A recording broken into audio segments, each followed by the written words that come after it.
सामना कर सकते हैं। दो चीजें हैं सामना करने के लिए। एक तो ये कि जिन लोगों को बुलाया है वो जाते हैं कि नहीं। अधिकतर लोगों ने मना कर दिया कि नहीं जा रहे। कांग्रेस का असमंजस अभी बना हुआ है, उन्होंने कोई पब्लिकली कुछ नहीं कहा है कि वो जाएंगे कि नहीं जाएंगे। अखिलेश ने कहा है जब भगवान बुलाएंगे तब जाऊंगा। उद्धव ने कहा है कि वो जाएंगे पर बाद में जाएंगे। इसलिए देखिए, इसमें बस मुद्दा एक है, लोगों से मना कर दिया गया है कि वो नहीं आए, घर में ही दिए जलाएं। कारण क्या है? कारण ये है कि लोगों में बिल्कुल उत्साह नहीं है, और अगर लोगों से कहा जाए कि वो आए अयोध्या तो कोई नहीं जाएगा।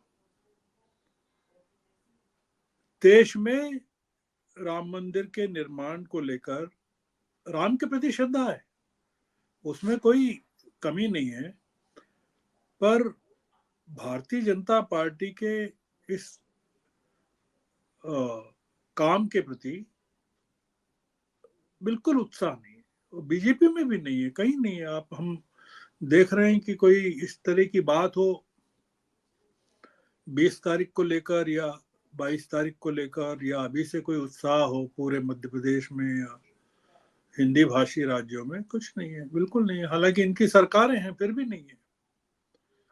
तो ये राम मंदिर का मामला चुनाव के लिहाज से दो चीजें हैं इसमें।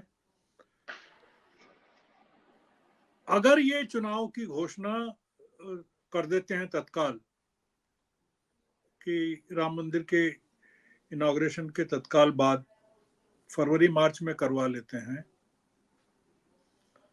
वो मुद्दा अलग है। वो अगर ये करते हैं तो उसकी कोई बात हम कर नहीं सकते कि इंडिया गठबंधन को मौका ही नहीं दे कंसोलिडेट करने का। पर राम मंदिर का कोई मुद्दा मुझे नहीं लगता कि पॉलिटिकली कोई इम्पोर्टेंट है, और इंडिया गठबंधन क्या जवाब दे सकता है इस मुद्दे का? कोई जवाब नहीं है। वो ये चाहते हैं कि इंडिया गठबंधन उसका जवाब दे, विरोध करे, राम मंदिर का विरोध करे।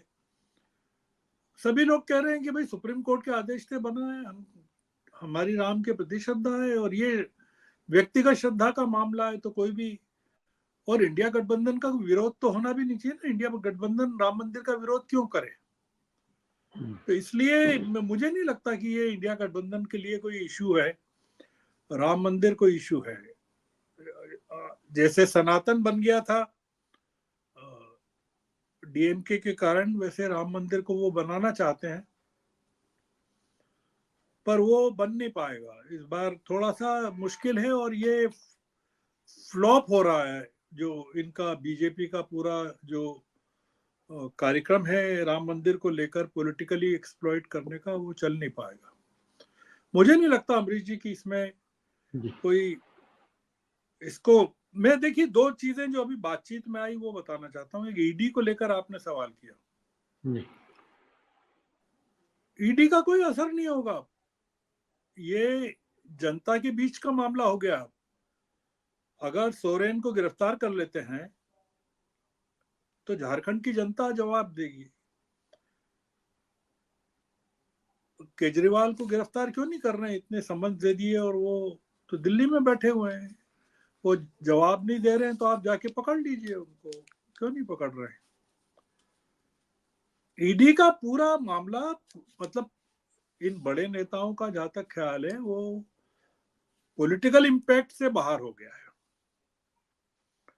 कहीं भी, मतलब किसी भी जगह। अब आप देखिए कि महादेव ऐप को लेकर इन्होंने इतनी बड़ी बातें की छत्तीसगढ़ के चुनाव को लेकर, आज उसके बारे में कोई बात ही नहीं कर रहा है, कोई चर्चा ही नहीं है महादेव ऐप को लेकर। इन्होंने पूरा चुनाव लड़ लिया, इतना भ्रष्टाचार का आरोप, बात ही नहीं कर रहा है। लोगों के समझ में आ गया है कि ये कोई मुद्दा नहीं है, ये पॉलिटिकली लोगों को डराना चाहते हैं लोग, अब समझ गए हैं, इसलिए वो पॉलिटिकल फायदा नहीं मिल पाएगा इनको। राजनीतिक दल अपने आप में काफी समर्थ हो गए हैं, वो इन चीजों को बर्दाश्त नहीं करेंगे, जो जनता बर्दाश्त नहीं करेगी।